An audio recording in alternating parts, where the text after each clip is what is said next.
There we go. Hey.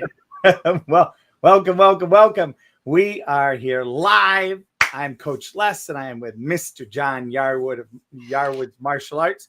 And we are here today with Mat Chat, talking about why. What is the benefit of martial arts in life? And we're going to start off with a discussion. I'm going to pass the mic over to Mr. Yarwood. And today's going to be a discussion that I believe will make a massive difference in your life. So listen up. Mr. Yarwood, over to you. So earlier today, we had a conversation. It had to do with,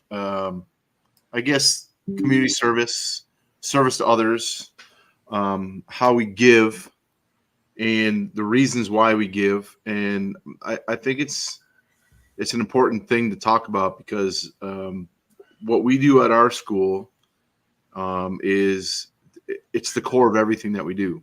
We give.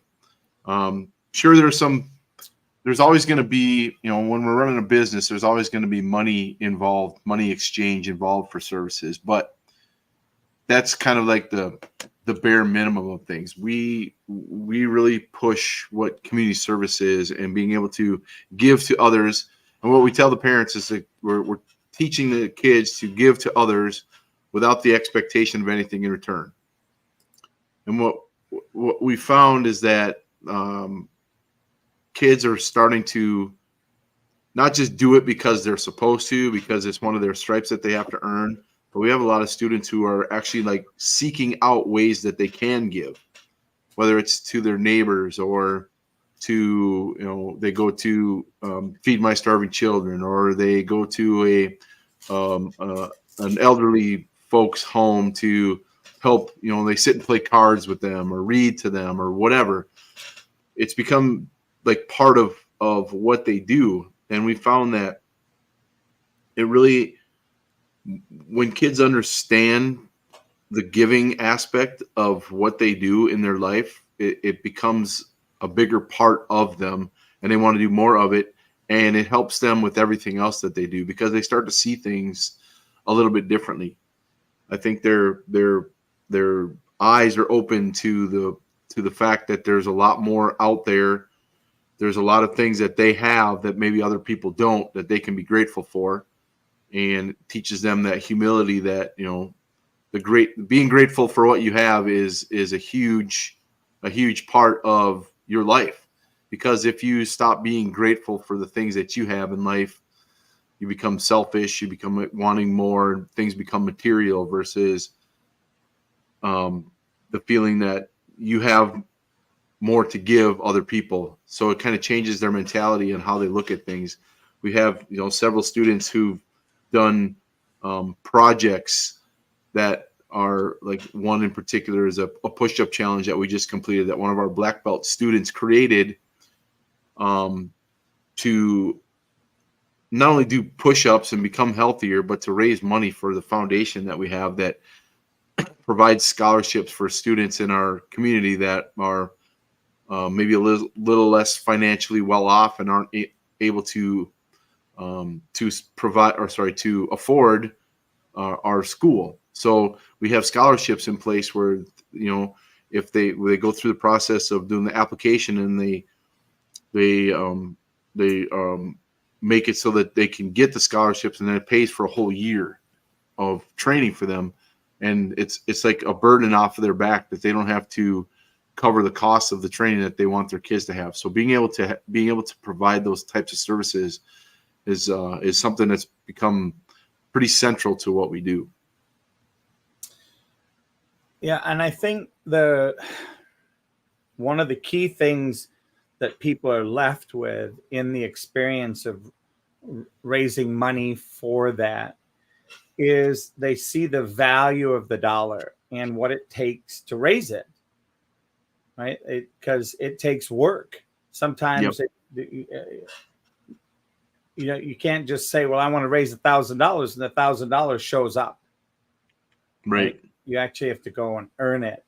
And I think in the earning of it and the work that's required to set up, go In one extreme, go knock on a door. In a second extreme, go talk to somebody you've never met. In that space, there's something that is acquired and in by the student to realize the value of $1, Yep. value of $5, the value of $10. And then to be able to say, wow, I raised $350 and that paid for a whole month of a family's training. To then see, wow, I can have a huge impact from my little work. I think it incentivizes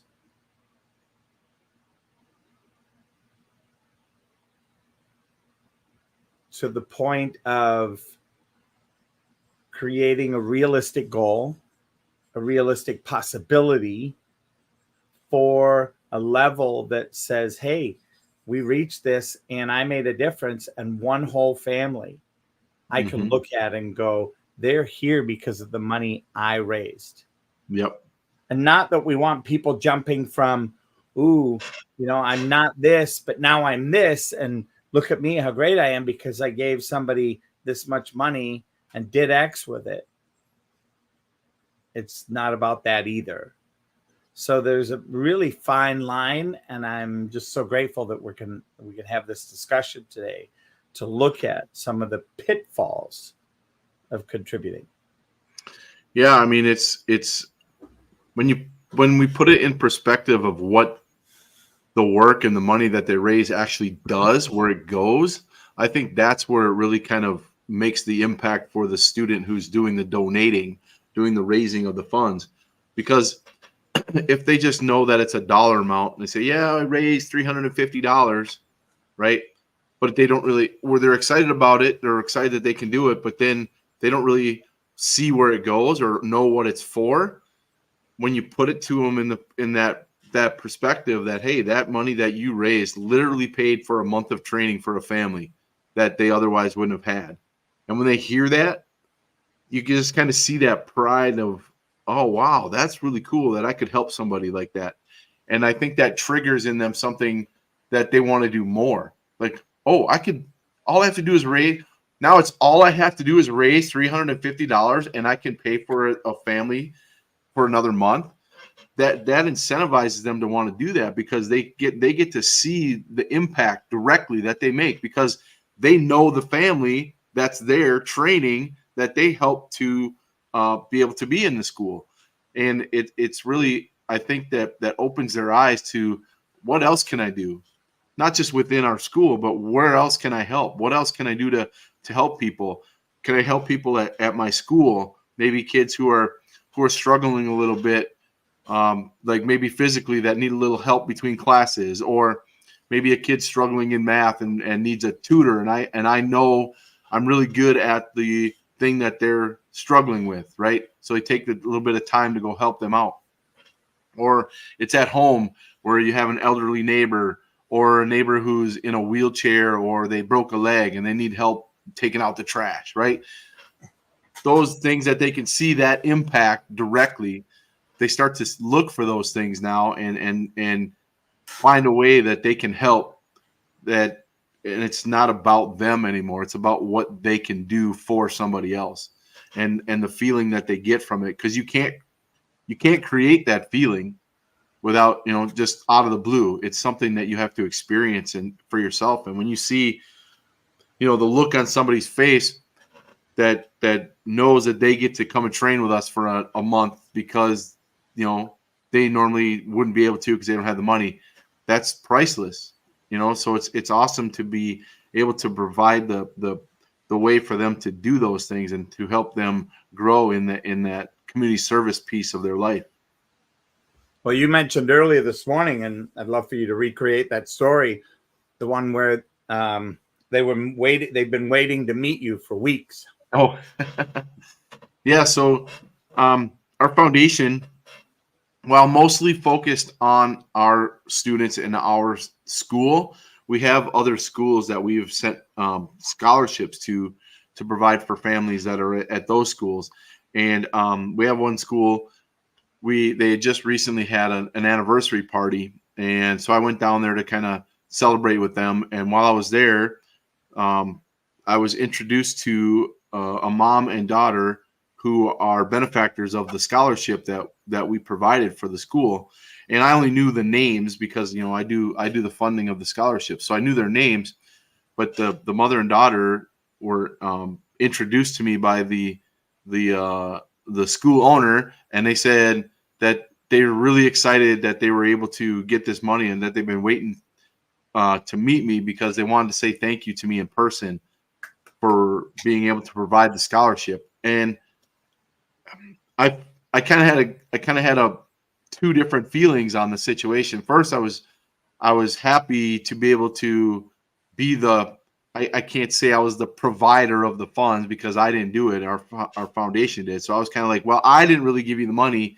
Our foundation did. So I'm like, that part. But at the same time, it felt really good to be able to see and like we go back to that, see the impact that we made on this family that otherwise wouldn't have been able to train there, and the gratefulness that they had for being able to do that it just made me realize that much more that I want to keep doing this. And that's the main reason I started the foundation in the first place.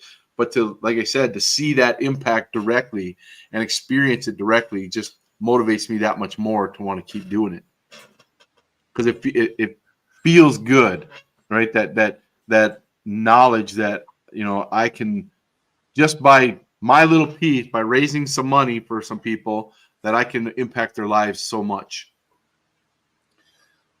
And I think part of that that impact is unknown, right? Like there's this place where that impact has a residual effect, like the ripples in a pond. Right. And we don't know what it's going to affect. Yeah, when you're doing it, you're just thinking, right, we're gonna be able to provide a family with tuition, right? To us, it's like, okay, that's what the money's for. To them, that's literally a whole year's worth of martial arts training for their family, right? That is so important to them, that they want their children to be there, want their children to be getting that training. And then who knows who they talk to about what we're doing, right? Not only what their kids are learning at Taekwondo, but what they talk about in terms of being able to be provided with a scholarship to be able to do it, the gratefulness that they have, and like, who are they talking to and say, hey, this is a great opportunity for families to be able to do something.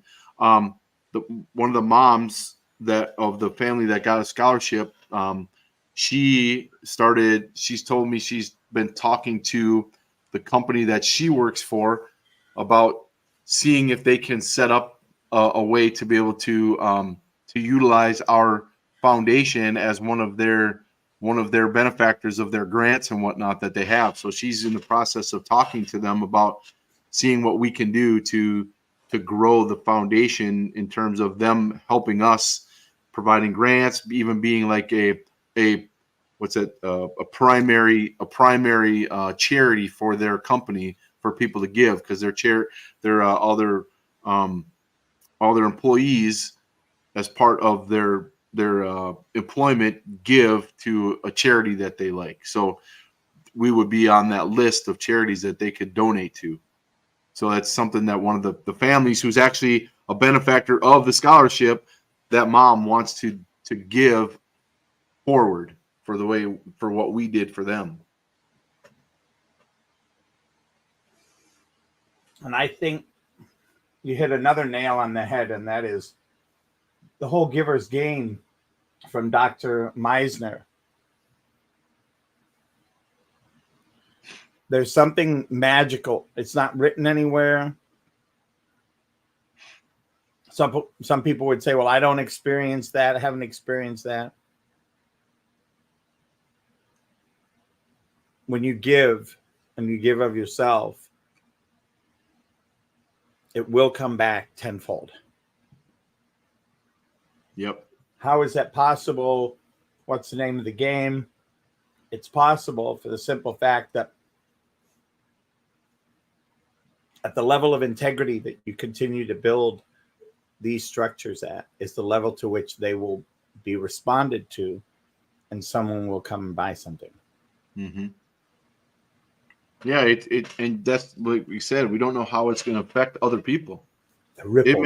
It may inspire them to then start their own foundation, and which helps that much more people, or maybe it inspires them to, anonymously donate something to somebody because they saw what it did for them, right? Or the person, in my case with the foundation that we started, it creates these, I don't know, for lack of a better term, karma, where all this is starting to come back to you.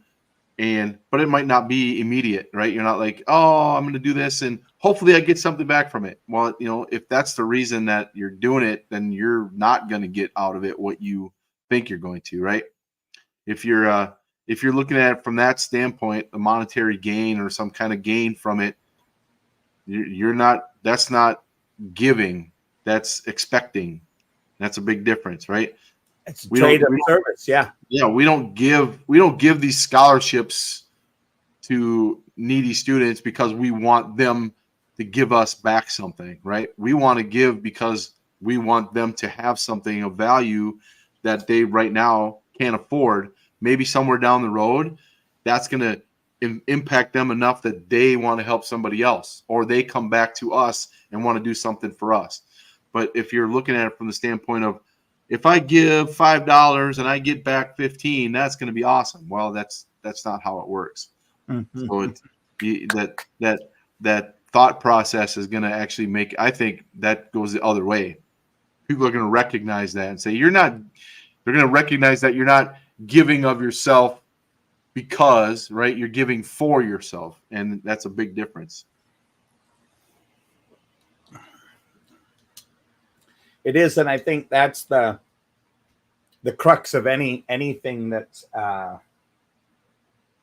of that giver's gain, and is to look and see what's the integrity with which you're giving. Yep. Sometimes people give and they don't have the space to give. So is that authentic? Yeah, there's like, certain levels too, so say, we kind of had this discussion earlier where maybe somebody who has, unlimited funds, or they're wealthy or whatever, and they give $10,000, right? And they're worth maybe 100 million, but they only give $10,000. People who aren't in that situation will look at that and say, well, you have that much money, why don't you give more? And when you're thinking about it that way, it's like, well, okay, maybe $10,000 to them is $10 to you. Have you given $10 to this organization? Have you given anything of yourself? Or are you just pointing at somebody else who has the means and saying they're not giving enough, right? Are you in a situation where all you're doing is wondering how come everybody isn't giving as much as they can, and you're not even doing it in the first place, right? So you put yourself in that situation where you're pointing fingers at somebody else, but you're not actually doing it. So it's all about levels. There's people out there who don't have anything extra, but yet still contribute to something, right? Whether it be their time or their money or whatever it is. It's just about, why are you doing it? You're doing it because it's the right thing to do. It's because, selfishly makes you feel better, but it's not about getting something in return, right? It's about providing something to someone else because it's what you do. It's what makes you feel good, and it's the right thing. And if there's any other expectations other than that, then you're not doing it for the right reasons. So here's the question then that I think is on the tip of everybody's mind, is how do we discern that? Well, we come back to integrity, don't we? Right? I'm not going to say whether you did it for the right reasons or not, right? the appearance might be that you did it for the right reasons, but in reality, maybe you didn't, right? There's no way to know. Only you can know if you did it for the right reasons. I think there's some noticeable characteristics to whether it's for the right reasons or not, but that's not always the guarantee that it is, because it might seem from outward appearances that, well, he only does it because he gets something in return, when in reality, maybe he does it because at some point in his life, somebody did it for him. And now he's a multi-billionaire who wants to give back because somebody at some point in his life gave something to him. You know, we just don't know. And the only way you're going to know is if you experience it yourself. Pay it forward. Yep. I love it. I love it. I love it. And that whole thing of, well, they've got so much more money, brings back another topic that we talked about this morning was, Mr. John Yar, would you like $1 million? It cut, like you won't have any problems if you have $1 million. I won't have the problems I have now, but I'll have other problems. And no matter where you are in the world, where you are in your life, whatever you're dealing with, you are going to have problems. Yep. That's life. It's just what scale of problems do you have? Yes. And do you have the integrity with which it takes? Do you have the integrity for what it takes to follow the guide rails, to follow the boundaries, even if you bump into them once in a while, to get the job done? But that's what they're there for, right? That's why they have the boundaries. So you can find out how far you can go one way or the other.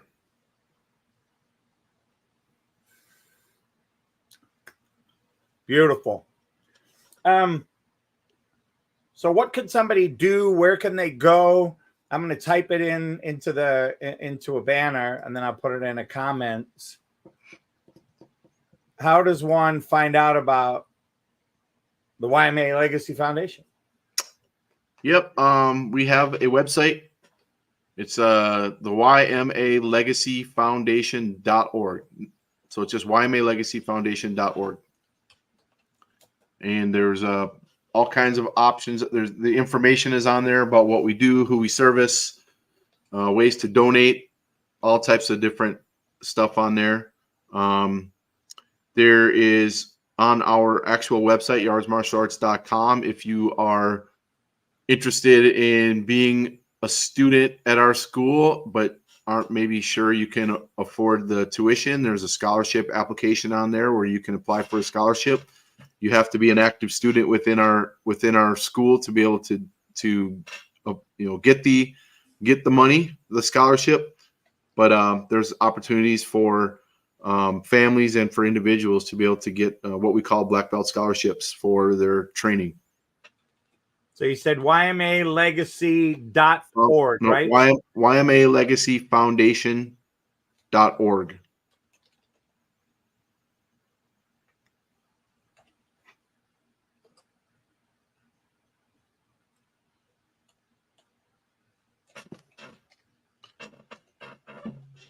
But on there, talks about who we are, what we do, our vision for what we're trying to do, how we became who we are, and then all kinds of options for donating, where you can go for more information, that kind of stuff.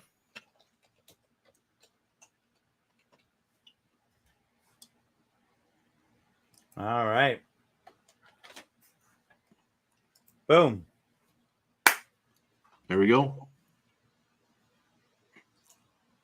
We currently have, within our school, we have 3 families on full scholarships. Then we have 3 families down at another school on partial scholarships. And we do we just, like you said, we just got done with a push-up challenge to raise money. We last fall we did a board breaking challenge, so people raise money by doing breaking boards at our 10-year anniversary. That was fun. We obviously will take donations. We would love, volunteers to come if they had, anything that they're interested in helping out with. We'd love to see what we can do with that. People are interested in seeing how they can help more. And I think you mentioned something this morning about if somebody helps, you can give them a slip. Yep. Anybody who donates, or maybe in-kind donation where you provide services in return for a donation receipt that you can use to for your tax purposes. So anything you donate, whether it be money or time, we can write a donation receipt for you that you can use to get some tax breaks. And there's nothing is out of the question in terms of services that you might be able to provide. Whether you can or whether we need them or not is we can figure that out. But maybe you have some ideas of how you'd like to help. We're open. We love that stuff because that tells us that this is important to people. And if you do have something, take a moment to go into the chats on Facebook, YouTube, and X, or go to our websites. Yep. There you go. You can see the whole thing now. Mine's leshill.info. Mr. Yarwood's is Yarwood's with an S. Martial Arts with an S. Todd Food. Yep.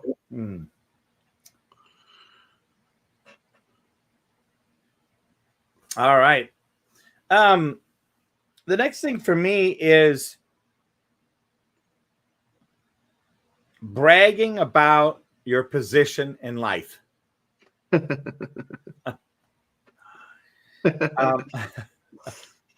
Titles. And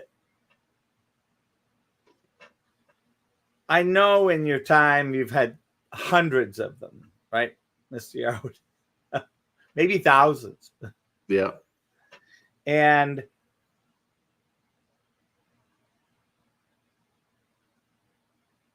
what do you think is the number one reason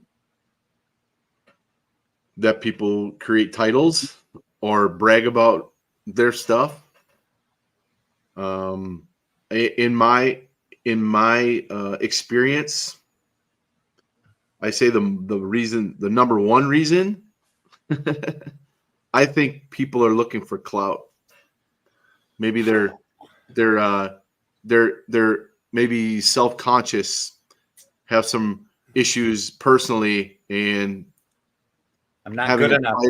Having a title or being important is what makes them feel important. So they need to tell everybody how cool they are or who they are. You always think of like the celebrities who say, "Don't you know who I am?"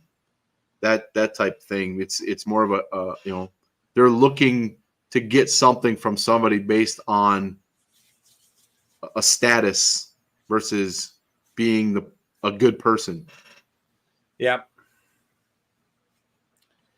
Yeah, and what do you see changes as?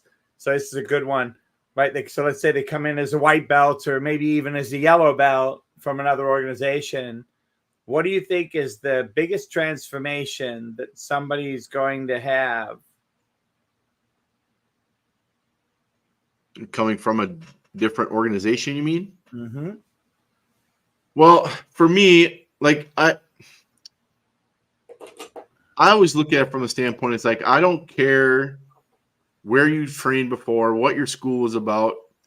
If, hearing stories and whatnot, I'm not about all that stuff, right? What I'm about is, okay, where are you right now and how can we help you get to where you want to go? We're going to bring you into the fold. You're going to become part of our culture, our family, our community, and you're going to figure out how we do things, and we're going to help you get there. We're going to figure out what your goals are, and how we can get you to achieve those goals. What you did prior to you getting there, where your other training was, whether you liked them or didn't like them, they were jerks. They didn't know what they were doing. I don't care, right? I'm concerned about you in particular and how I can help you. What can we do for you in our school that's going to get you where you want to go? We're going to give you opportunities. We're going to do, whatever it is that you need. We're going to find out how to help you.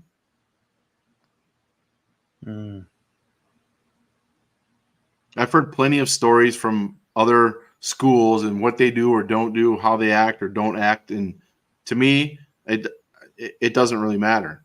I don't care. Right. I know how we do things. Yep. And how we act and how we provide things for the community. And that's all it's about. Right.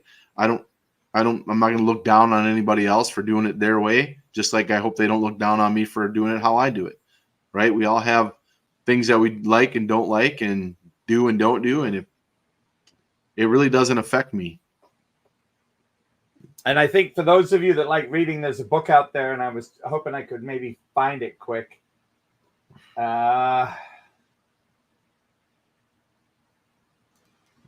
on.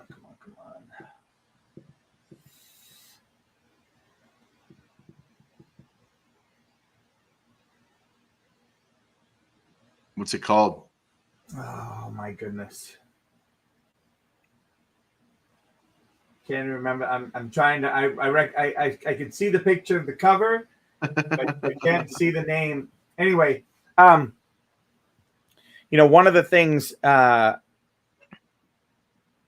I also want to say is too much charity. That's what it's called. It's called toxic charity. We have to be very responsible. I also have a nonprofit, and when the money comes in, we've got to be very responsible. So just like Mr. Yarwood has, we have a board of directors. And before we spend money, we check in with the board of directors. Mm-hmm.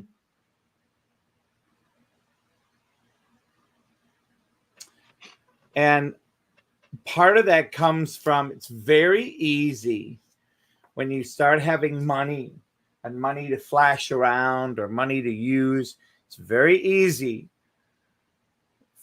to veer off a course of integrity. So that's the one thing I want to make sure everybody looks at and thinks about. Like, does this have integrity? Yep. And what is the workability of this going to provide? Yep. I mean, just like any business, a foundation, even though it's a nonprofit, still deals in income and expenses and what we spend our money on. It's actually probably more scrutinized just because the money is supposed to be going for what we say it's going for. Right. And we have to make sure that all that money there's a trail. Why is it spent here? What did you spend it for? Is it spent for the things you're supposed to spend it on? Those types of things. Yeah. And it's just like any other business. You gotta account for all the stuff that you do. But with a nonprofit, I think it needs even higher level of an integrity because everybody's watching you. Well, and part of that is the watching also is they want to come and steal it. Yep. Look, money. Can I have some? Yeah. So there we go. Oh, yep. Yma Legacy Foundation.org.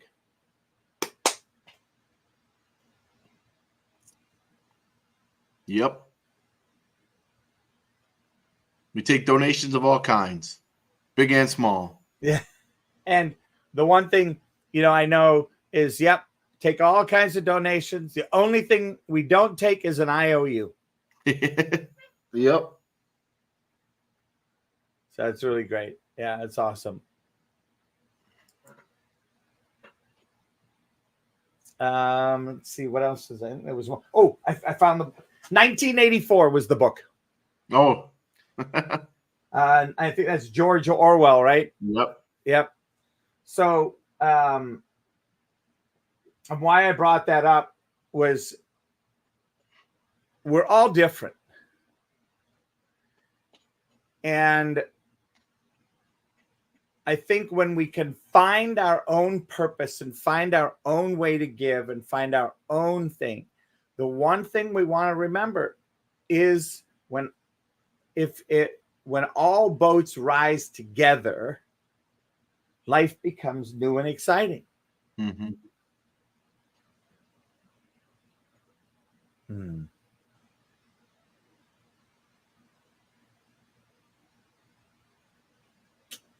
Yeah. And I think that's everything on my notes. Anything else for you, sir?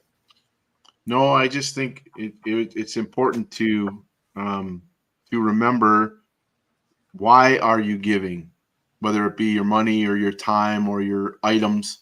What's the reason for it? If it's for you and not for them, then you're not giving.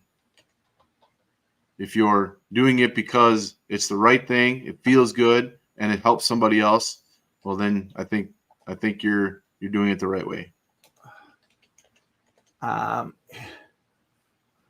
Yeah, hold on. I think this will.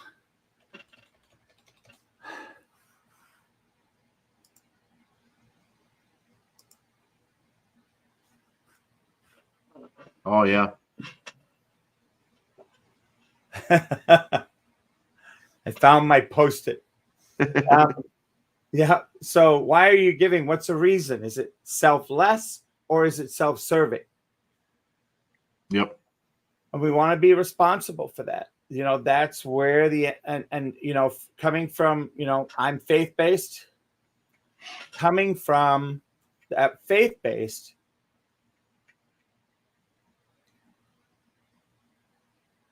what is the impact of what I do, what I give?